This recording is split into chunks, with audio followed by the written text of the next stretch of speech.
Dito nga sa amin ay halos wala ng damo. Ano, talaga namang malinis na itong ating paligid dito ng ating kambingan. Kaya ang ginagawa natin ay ito nakikita nyo, cut and carry. O sa ibang tawag nila ay pagkasakate o pagkukumpay.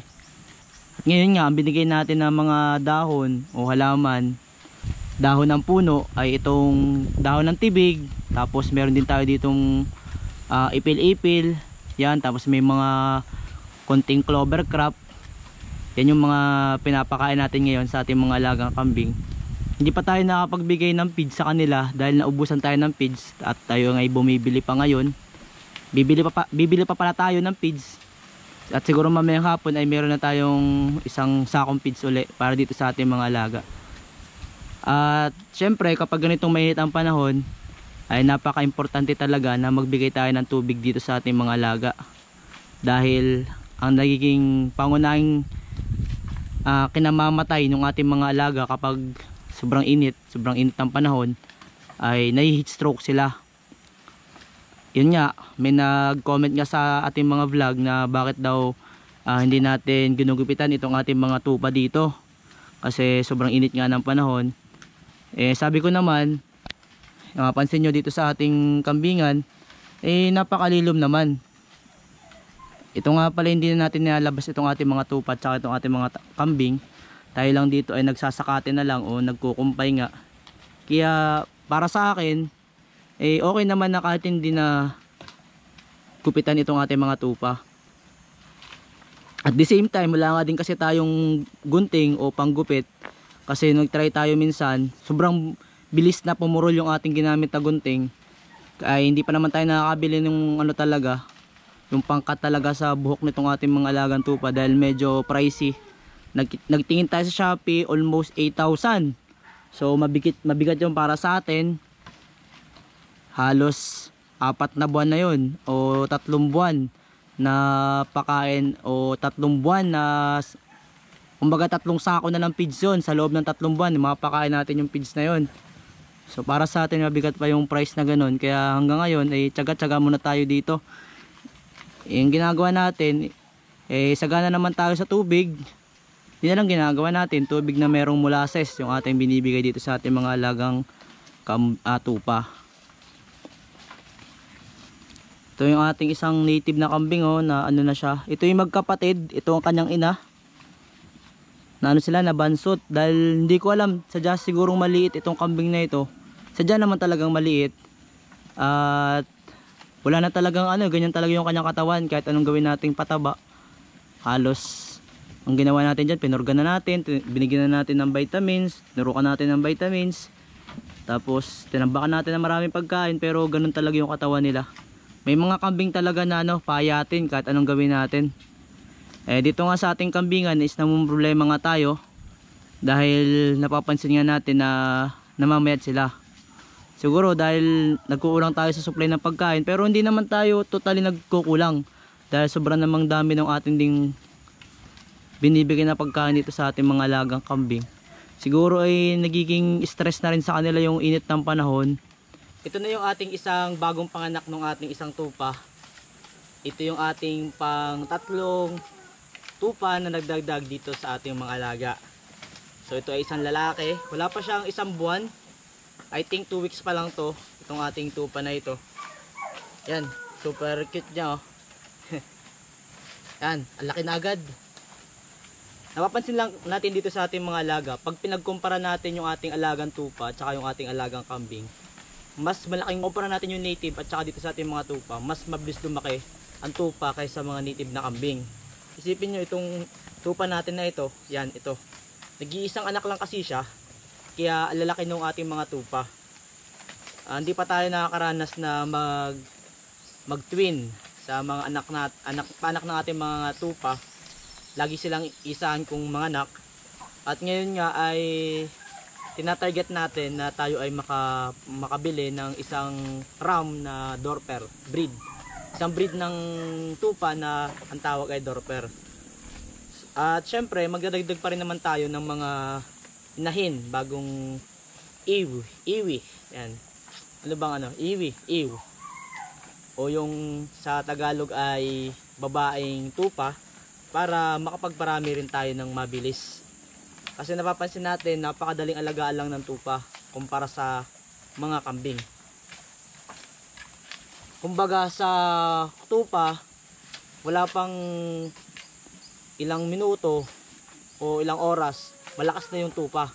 Kaysa sa kambing na pagkalagsang niya, medyo nahirapan pa siya tumayo. Sa tupa, sobrang bilis lang na recovery period. Nakakatayo na agad, nakakasusun agad sa magulang, to sa inahin na tupa. At ano pa ba, konti lang ang sakit. Kumbaga hindi ganun kasakitin, malakas ang resistensya ng tupa compare natin sa mga kambing.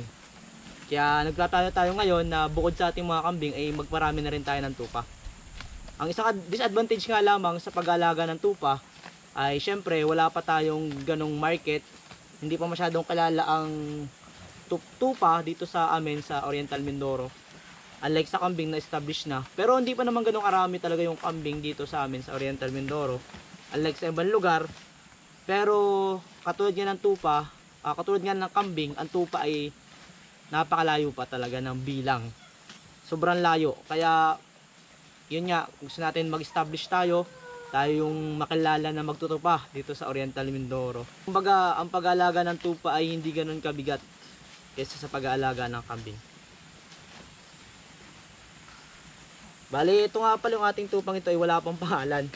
Yan, comment down below naman guys kung anong gusto nyo ipangalan dito sa ating tupang ito. Yan, napaka-cute. Ma-share ko nga lang din pala guys, kapag nga pala bata pa yung inyong kambing or inyong tupa, ay gito nga pala yung itsura ng ngipin niya, no? May dalawang nakauslit dito sa unahan. Yan, no? Kung nakikita nyo, yung dalawa na yan, para tandaan na bata pa yung kambing. Kaya kapag nakabuka na yung dalawang ngipin sa unahan, dito sa unahang bahagi ng kanilang bibig, ibig sabihin, matanda na yung kambing. Kapag ang pag-determine nga pala ng edad ng kambing o ng tupa is nakabase, pwede nyo ibase dito sa kanyang ngipin, sa mga ngipin. Kapag basag-basag na yung ngipin, hiwalay-hiwalay na, ay ibig sabihin matanda na yung kambing na yan. Kaya wag nyo na bilhin kung aalagaan nyo. Pero kung kakatayin nyo naman, nasa inyo naman yun, pwede naman. So ngayon ay pinapanood lang natin kumain itong ating mga alagang kambing dahil ngayon nga pala ay alas 10 na at oras na ng kanilang pagkain. Habang tayo ay binibibi natin itong ating isang bagong anak ng tupa. Sobrang cute naman kasi, tsaka sobrang amo, ang bait. Yun nga lang, medyo mahirap silang hulihin, mailap kapag hindi mo pa siya nahuhuli. Pero kapag nahuli mo na siya, yan ang itsura niya, oh. Napaka-amo nila. Pagkumpara nyo itong aking hawak na tupa dito sa isang native natin na maliit, tingnan nyo. Tingnan nyo yung pagkakaiba. Yan, oh. Tingnan yung pagkakaiba. Ang laki ng diferensya, di ba? Malapitan natin itong ating native na tupang ito. Itong ating tupa. Yan, oh.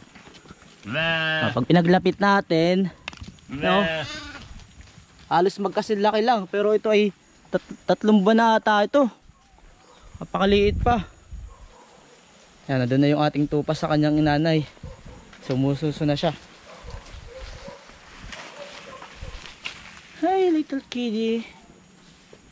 Yan yung nanay ng ating bagong panganak na tupa. Yan, at bali ang kanyang isa pang naging anak ay itong si Ramgo. Ito, napakalaki na. Yan, pwede na ito sumampa. Oh, napakalaki na. Ito si Ramgo. Yan, si Ramgo. Ito naman yung ating isang kambing na ano din, na bansot. Or maliit lang talaga din yung kanyang ina. Ito naman si Ingay. Si Bunog. Yan, malapit na yan mga anak. Laki na ng tiyan. At ito yung ating binibigay na pagkain ngayon. Ito yung dahon ng tibig. Tapos meron tayo ditong ipil-ipil. Yan, oh, ubos na halos.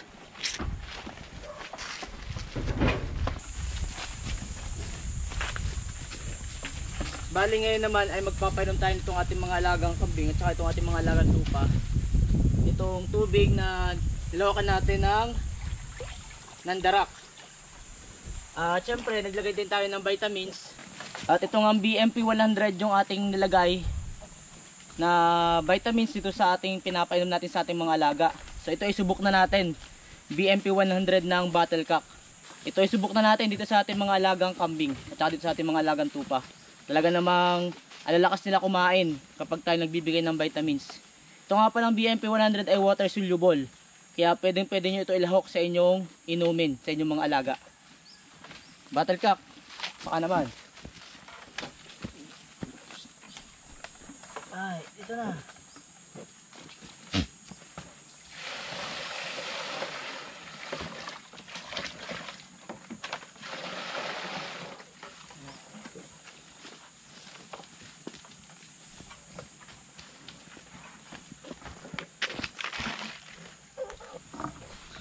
Napaka-importante talaga na meron kayong laging nakalagay na tubig para merong mainom ang inyong mga alaga.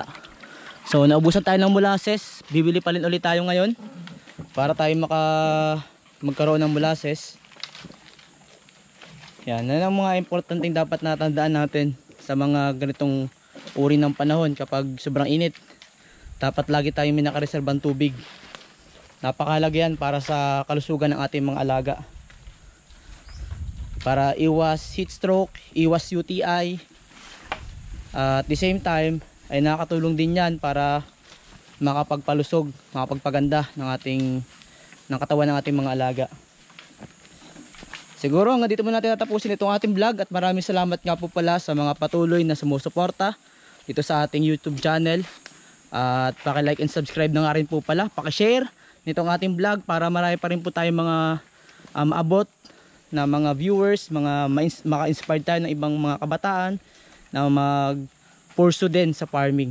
So tayo po ay isang millennial farmer, lagi ko po sinasabi sa inyo, isa tayong millennial farmer na nagbabahagi ng ating karanasan sa pag-aalaga ng mga ganitong uri ng hayop. Kaya sana po ay patuloy niyo pa rin po akong suportahan sa ating adhikain na ito. Dahil kung walang magpa-farm ay walang makakain ang mga Pilipino. Ano po? So ayun lang, at maraming salamat muli po sa inyo pong pagsama. This is your millennial farmer, ang Hiluan Adventure. At hanggang sa muli, paalam!